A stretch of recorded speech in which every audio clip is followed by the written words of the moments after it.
জরাজীর্ণ ভবনে জীবনের ঝুঁকি নিয়ে নওগাঁর জোলাপাড়া সরকারি প্রাথমিক বিদ্যালয়ে চলছে পাঠদান।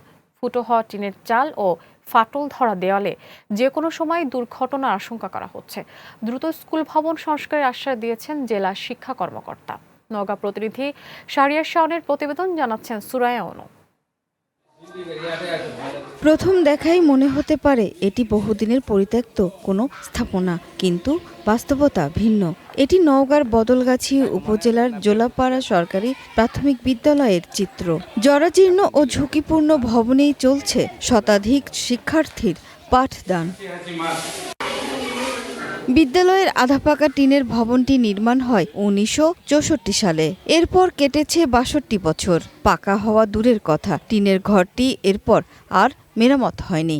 আমাদের ক্লাস করতে অনেক ভয় লাগে, আমাদের খুব অসুবিধা হয়। বয়সের ভারে ফাটল ধরেছে আশেপাশের ভবনের দেয়ালে, আর বৃষ্টি হলেই ফুটো হওয়া টিনের চাল দিয়ে পড়ে পানি। বৃষ্টিতে অনেক বৃষ্টি পড়ে, বই খাতা সব ভিজে যায়। ক্লাস বন্ধ রাখতে হয়, বাচ্চাদের বই খাতা ভিজে যায়। তো কর্তৃপক্ষের কাছে আমি অনুরোধ করব যে এখানে একটা নতুন বিল্ডিং যেন দেওয়া হোক। ভবন সংস্কারের ব্যবস্থা নেওয়ার আশ্বাস দিয়েছেন জেলা প্রাথমিক শিক্ষা অফিসার। যেগুলো প্রয়োজন পিডিপি 4 এর আওতায় আমাদের অনেকগুলো হয়েছে, সামনে পিডিপি 5 আসবে, সেখানে আরও নতুন নতুন বিল্ডিং হবে।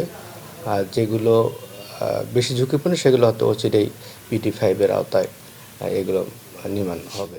শুধু জোলাপাড়া নয়, নওগাঁর বেশিরভাগ সরকারি প্রাথমিক বিদ্যালয়ের একই অবস্থা। সুরাইয়া অনু, গ্রিন নিউজ ডেস্ক।